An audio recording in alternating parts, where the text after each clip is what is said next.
Hello all, welcome to my YouTube channel. ಇವತ್ತಿನ ಈ ವಿಡಿಯೋದಲ್ಲಿ ಕರ್ನಾಟಕ TET 2025 ನೋಟಿಫಿಕೇಷನ್ ಯಾವಾಗ ಆಗ್ಬೋದು, ಎಕ್ಸಾಮ್ ಯಾವಾಗ ಬರ್ಬೋದು, ಹಾಗೆ ಎಕ್ಸಾಮ್ ಮೋಡ್ ಹೇಗಿರುತ್ತೆ, ಅದಕ್ಕೆ ನಾವು ಹೇಗೆ ಪ್ರಿಪೇರ್ ಆಗಬೇಕು, ಅದೇ ರೀತಿ ಹೇಗೆ ಎಕ್ಸಾಮ್ಗೆ ಪ್ರಿಪರೇಷನ್ ಮಾಡಿಕೊಂಡು ನಾವು ಹೇಗೆ TETನ ಕ್ಲಿಯರ್ ಮಾಡಬೇಕು ಅಂಥೇಳಿ ಕಂಪ್ಲೀಟಾಗಿ ಇದರಲ್ಲಿ ಹೇಳ್ತಾ ಹೋಗ್ತೀನಿ. ಎಲ್ಲೂ ವಿಡಿಯೋನ ಸ್ಕಿಪ್ ಮಾಡದೆ ಹಾಗೆ ನೋಡಿ.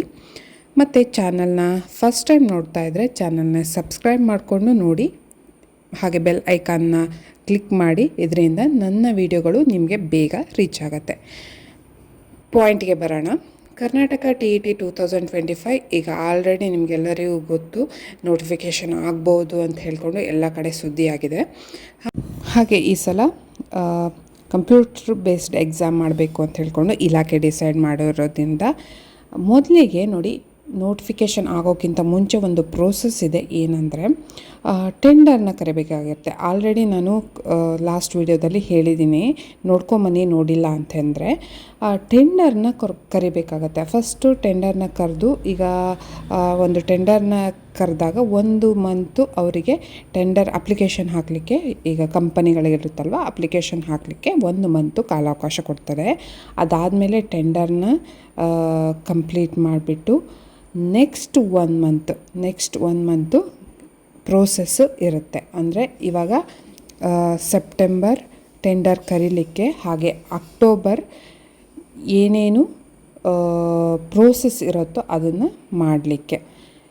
ಸೆಪ್ಟೆಂಬರ್ ಆಯಿತು, ಅಕ್ಟೋಬರ್ ಆಯಿತು, ನವೆಂಬರಲ್ಲಿ ನಿಮಗೆ ನೋಟಿಫಿಕೇಷನ್ ಹಾಗೇ ಆಗುತ್ತೆ. ನವೆಂಬರಲ್ಲಿ ನೋಟಿಫಿಕೇಷನ್ ಆದರೆ ಅಪ್ಲಿಕೇಶನ್ ಹಾಕೋಕ್ಕೆ ನವೆಂಬರ್ ಫುಲ್ ಮಂತ್ ಇರುತ್ತೆ. ಅಕ್ಟೋಬರ್ ಲಾಸ್ಟ್ ವೀಕಿನಲ್ಲಿ ನೋಟಿಫಿಕೇಷನ್ ಬೇಕಾದರೂ ಆಗ್ಬೋದು, ಇಲ್ಲ ನವೆಂಬರ್ ಫಸ್ಟ್ ವೀಕಲ್ಲಿ ಕೂಡ ನೋಟಿಫಿಕೇಷನ್ ಆಗ್ಬೋದು. ನವೆಂಬರಲ್ಲಿ ನಿಮಗೆ ಅಪ್ಲಿಕೇಶನ್ ಹಾಕಲಿಕ್ಕೆ, ಈಗ TET ಎಕ್ಸಾಮ್ಗೆ ನೋಟಿಫಿಕೇಷನ್ ಆದ ತಕ್ಷಣ 1 ಮಂತು ಅಭ್ಯರ್ಥಿಗಳಿಗೆ ಅಪ್ಲಿಕೇಶನ್ ಹಾಕೋಕ್ಕೆ ಟೈಮ್ ಕೊಡ್ತಾರೆ, ಎಲ್ಲರಿಗೂ ಗೊತ್ತಿರೋ ವಿಚಾರ. 1 ಮಂತು ಅಪ್ಲಿಕೇಶನ್ ಹಾಕಿದ್ರೆ, ಈಗ ನವೆಂಬರ್ ಕಂಪ್ಲೀಟ್ ಅಪ್ಲಿಕೇಶನ್ ಹಾಕಲಿಕ್ಕೆ ಟೈಮ್ ಕೊಟ್ಟರು ಅಂತ ಅಂದರೆ, ನೆಕ್ಸ್ಟು ಡಿಸೆಂಬರಲ್ಲಿ ಅವರು ಎಕ್ಸಾಮ್ನ ಇಡ್ಬೋದು, ಇಲ್ಲ ಡಿಸೆಂಬರ್ ಲಾಸ್ಟ್ ವೀಕಲ್ಲಿ ಕೂಡ ಇಡ್ಬೋದು. ಸೊ ನೋಡಿ, ನಮಗೆ ಎಕ್ಸಾಮ್ ಯಾವಾಗ ಬರ್ಬೋದು ಅಂದರೆ ಡಿಸೆಂಬರಲ್ಲಿ ಇಲ್ಲ ಜನವರಿ ಫಸ್ಟ್ ವೀಕಲ್ಲಿ ಒಳಗಡೆ ಎಕ್ಸಾಮ್ ಬರುತ್ತೆ. ಈ ಟೆಂಡರು ಎಲ್ಲದನ್ನು ಕರೆದ್ಬಿಟ್ಟು ಕ್ಲಿಯರ್ ಮಾಡಲಿಕ್ಕೆ ಅಟ್ಲೀಸ್ಟ್ 3 ಮಂತು ಬೇಕೇ ಬೇಕಾಗುತ್ತೆ. ಸೊ ನಿಮಗೆ ಎಕ್ಸಾಮ್ಗೆ ಇನ್ನು ಸೆಪ್ಟೆಂಬರ್, ಅಕ್ಟೋಬರ್, ನವೆಂಬರ್, ಡಿಸೆಂಬರಲ್ಲಿ ಲಾಸ್ಟ್ ವೀಕ್ ಅಥವಾ ಜನವರಿ ಫಸ್ಟ್ ವೀಕಲ್ಲಿ ನಿಮಗೆ ಎಕ್ಸಾಮ್ ಬರುತ್ತೆ ಅಂತ ಹೇಳ್ಕೊಂಡು ನೀವು ಮೈಂಡಲ್ಲಿ ಪ್ರಿಪೇರ್ ಆಗಿರಬೇಕು ಇವಾಗಲೇ. ಸೊ ನೋಟಿಫಿಕೇಷನ್ ಬಗ್ಗೆ ನಿಮಗೆ ಕ್ಲಿಯರ್ ಆಗಿದೆ ಅಂತ ಅಂದ್ಕೊತೀನಿ. ನೆಕ್ಸ್ಟು ಎಕ್ಸಾಮ್ ಮೋಡು ಈಗ ಕಂಪ್ಯೂಟ್ರ್ ಬೇಸ್ಡ್ ಎಕ್ಸಾಮ್ ಇರೋದ್ರಿಂದನೇ ಇಷ್ಟೆಲ್ಲ ಪ್ರೋಸೆಸ್ ಆಗಿರೋದ್ರಿಂದ ಕಂಪ್ಯೂಟ್ರ್ ಬೇಸ್ಡ್ ಎಕ್ಸಾಮ್ ಮೋಡೇ ಈಗ ಇರುತ್ತೆ. ಆ್ಯಕ್ಚುಲಿ ಕಂಪ್ಯೂಟ್ರ್ ಬೇಸ್ಡ್ ಎಕ್ಸಾಮ್ ಅಂದ ತಕ್ಷಣ ಎಷ್ಟೋ ಜನಕ್ಕೆ ಸ್ವಲ್ಪ ಭಯ ಆಗಿರ್ಬೋದು. ನಾವು ಕಂಪ್ಯೂಟ್ರ್ ಬಗ್ಗೆ ನಮಗೇನು ನಾಲೆಡ್ಜ್ ಇಲ್ಲ, ಸೊ ನಾವು ಹೇಗೆ ಮಾಡೋದಪ್ಪ ಅಂತ ಹೇಳ್ಕೊಂಡು ಭಯ ಆಗಿರ್ಬೋದು. ಸೊ ಇಲ್ಲಿ ಯಾವುದೇ ರೀತಿಯ ಭಯ ಬೇಡ. ಆ್ಯಕ್ಚುಲಿ ಕಂಪ್ಯೂಟ್ರ್ ಬೇಸ್ಡ್ ಎಕ್ಸಾಮ್ ತುಂಬಾ ಈಸಿ ಇರುತ್ತೆ. ನಾನು ಮುಂದಿನ ದಿನಗಳಲ್ಲಿ ಹೇಗೆ ಎಕ್ಸಾಮ್ನ ಕಂಡಕ್ಟ್ ಮಾಡ್ತಾರೆ ಅಂತ ಇನ್ನೂ ಕಂಪ್ಲೀಟಾಗಿ ಡೀಟೇಲ್ಡಾಗಿ ವಿಡಿಯೋನ ಮಾಡ್ತೀನಿ. ಆ್ಯಕ್ಚುಲಿ ಕಂಪ್ಯೂಟ್ರ್ ಬೇಸ್ಡ್ ಎಕ್ಸಾಮು ಅಭ್ಯರ್ಥಿಗಳಿಗೆ, ಯಾರ್ಯಾರು ಎಕ್ಸಾಮ್ ಬರೀತಿರೋ ಅವರಿಗೆಲ್ಲ ತುಂಬ ಅಡ್ವಾಂಟೇಜ್ಗಳನ್ನೇ ಕೊಡುತ್ತೆ. ಇಫ್ ಸಪೋಸ್ ನಾನೊಂದು ಎಕ್ಸಾಂಪಲ್ ಹೇಳ್ತೀನಿ ಕೇಳಿ. ಸಪೋಸ್ ನಾವು ಎಕ್ಸಾಮ್ ಬರೆಯುವಾಗ ಇಷ್ಟು ದಿನ ಏನು ಮಾಡ್ತಿದ್ವಿ, ಪೆನ್ ಆ್ಯಂಡ್ ಪೇಪರಲ್ಲಿ 4 ಆಪ್ಷನ್ ಕೊಟ್ಟಿರ್ತಾರೆ. ಯಾವುದು ಸರಿಯಾದ ಆನ್ಸರ್ ಇರುತ್ತೋ, A ಇರುತ್ತೋ, B ಇರುತ್ತೋ, C ಇರುತ್ತೋ, D ಇರುತ್ತೋ, ಅದಕ್ಕೆ ನಾವು ಶೇಡ್ ಮಾಡ್ತಿದ್ವಿ ಅಲ್ವಾ. ಈ ಕಂಪ್ಯೂಟ್ರ್ ಬೇಸ್ಡ್ ಎಕ್ಸಾಮಲ್ಲಿ ಹೇಗಿರುತ್ತೆ ಅಂದರೆ, ನಾವು ಕ್ಲಿಕ್ ಮಾಡೋದಿರುತ್ತೆ. ಏನೋ, ಬಿನೋ, ಸಿನೋ, ಡಿನೋ, ಮೌಸ್ ಒಂದು ವರ್ಕ್ ಗೊತ್ತಾಗ್ಬಿಟ್ರೆ ನಮಗೆ ಎಲ್ಲದು ಗೊತ್ತಾದಂಗೆ. ಜಸ್ಟ್ ಕ್ಲಿಕ್ ಅಷ್ಟೇ, ಕ್ಲಿಕ್ ಮಾತ್ರ ಇರೋದು.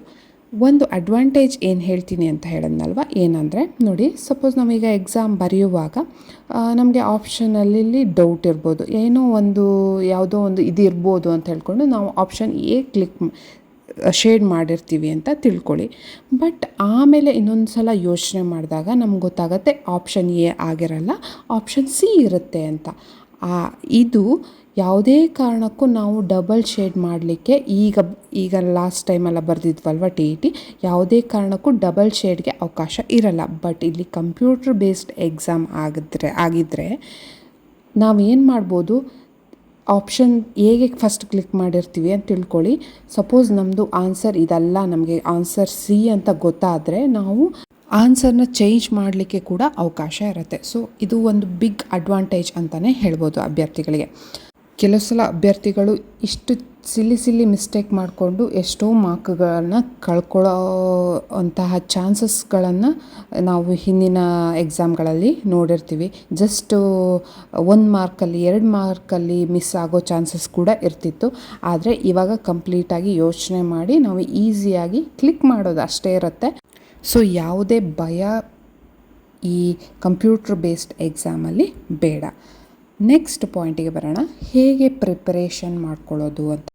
ಈಗ ನೋಡಿ, ದಿನ ಹೋದಂತೆ ನಮಗೆ ಕಾಂಪಿಟೇಷನ್ ಜಾಸ್ತಿ ಆಗ್ತಾ ಇದೆ. ಆದ್ದರಿಂದ ನೀವು TETಯಲ್ಲಿ ಕ್ಲಿಯರ್ ಮಾಡ್ಕೊಳ್ಳೋದ್ರಲ್ಲದೆ score is also important. So ಸ್ಕೋರ್ನ ಜಾಸ್ತಿ ಮಾಡೋಕ್ಕೆ ನಿಮಗೆ ಮೈಂಡಲ್ಲಿ ಇಟ್ಕೊಳ್ಳಿ. ಸೊ ಸ್ಕೋರ್ನ ಜಾಸ್ತಿ ಮಾಡಬೇಕು ಅಂತ ಹೇಳ್ಕೊಂಡೇ ಓದಿ. ಇದು GPSTRಗೆ ಕೂಡ ಹೆಲ್ಪ್ ಆಗುತ್ತೆ ಅನ್ನೋದನ್ನು ಮೈಂಡ್ ಸೆಟ್ ಮಾಡಿಕೊಂಡು ಓದಿ. ಇವತ್ತಿಂದನೇ ಸ್ಟಾರ್ಟ್ ಮಾಡಿ ಡೈಲಿ ಇನ್ನೂ ನೋಟಿಫಿಕೇಷನ್ ಆಗಿಲ್ಲ ಅಂತ ಅಂದ್ಕೊಳ್ಳೋದು ಬದಲು ಆಗಿದೆ ಅಂತ ಅಂದ್ಕೊಂಡು ಡೈಲಿ ನೀವು ಸ್ಟಡಿ ಮಾಡಬೇಕಾಗತ್ತೆ.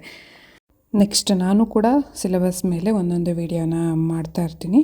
ಸೊ ಏನಾದರೂ ಡೌಟ್ ಇದ್ದರೆ ನೀವು ಅದನ್ನು ಕೂಡ ವಿಡಿಯೋ ಕೂಡ ನೋಡ್ಬೋದು. ಹಾಗೆ ಮತ್ತೆ ಇನ್ನೇನಾದರೂ ಡೌಟ್ ಇದ್ದರೆ ನೀವು ಕಮೆಂಟ್ ಮೂಲಕ ತಿಳಿಸಿ. ಇದಾಗಿತ್ತು ಇವತ್ತಿನ ವಿಡಿಯೋ. ಮತ್ತೊಂದು ವಿಡಿಯೋ ಜೊತೆ ಮತ್ತೆ ಸಿಗ್ತೀನಿ. ಧನ್ಯವಾದಗಳು.